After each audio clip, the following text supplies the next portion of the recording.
आप देख रहे हैं आहट एक अनहोनी की। आज की हमारी कहानी के लेखक हैं वीर बहादुर जी। कहानी में आगे बढ़ने से पहले अगर आपने आहट एक अनहोनी के चैनल को सब्सक्राइब नहीं किया तो अब कर लें। तो आइए बढ़ते हैं हमारी आज की कहानी की ओर।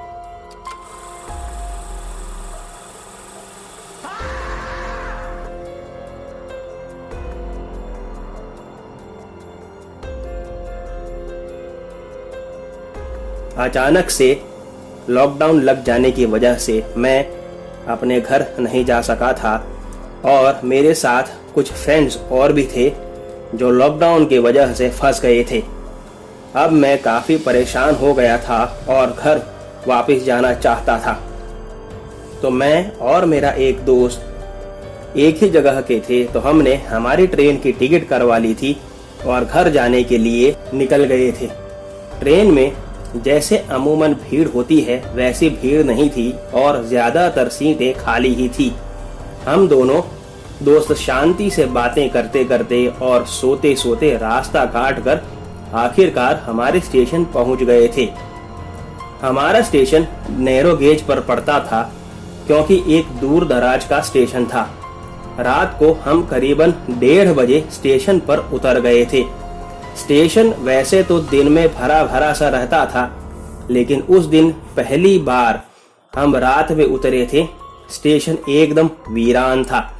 मैं और मेरा दोस्त सिर्फ 2 ही लोग स्टेशन पर उतरे थे। ट्रेन चली जाने के बाद तो मानो एकदम से सन्नाटा ही पसर गया था, जैसे हम कोई गहरे जंगल में खड़े हों। इतना सन्नाटा देखकर एक बार हम दोनों भी थोड़ा डर से गए थे। ऊपर से ठंड का प्रकोप इतना ज्यादा था कि शरीर की हड्डी तक जमा देता था। हम इधर उधर देखने लगे कि कहीं कोई जगह मिल जाए बैठने की जहां ठंड से बचा जा सके, क्योंकि हमारा घर स्टेशन से काफी दूर था। लेकिन स्टेशन पर अंधेरे और गहरे सन्नाटे के अलावा कुछ नहीं था। एक जगह लाइट दिख रही थी तो हम वहां दौड़कर पहुंचे तो वो स्टेशन मास्टर की ऑफिस थी, लेकिन अंदर कोई नहीं था। हम दोनों ठंड से बचने के लिए अंदर चले गए।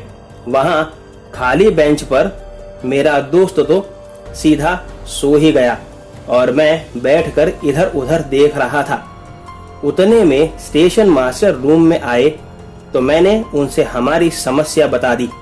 तो उन्होंने हमें वहां रुकने की इजाजत दे दी और कहा कि अंदर ट्रंक में कंबल है, ओढ़ लो दोनों जन, वरना मारे जाओगे इतनी ठंड में मेरी तरह।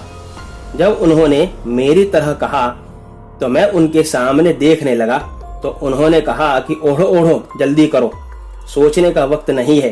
कंबल ओढ़कर जैसे ही मैं बैठा, मुझे भी कब नींद आ गई पता ही नहीं चला।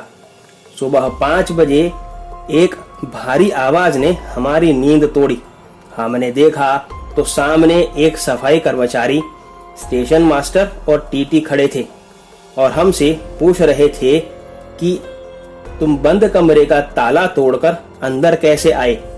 तब हमने उनसे पूरा वाकया कह सुनाया जो हमारे साथ रात में हुआ था।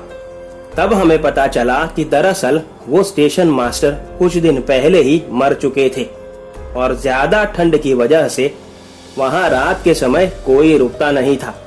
स्टेशन मास्टर की ऑफिस रात के समय की कुछ दूर बनाई गई थी। ये जानकर हमें बड़ा आश्चर्य हुआ कि एक भूत भी इंसानों की मदद करता है। ये थी वीर बहादुर जी की कहानी। अगर आपके पास भी ऐसी कोई कहानी है तो मेरे साथ मेरे ईमेल पर जरूर शेयर करें, जिसका लिंक डिस्क्रिप्शन बॉक्स में दिया है। आपसे फिर मुलाकात होगी अगली कहानी में। तब तक अपना ख्याल रखें। धन्यवाद।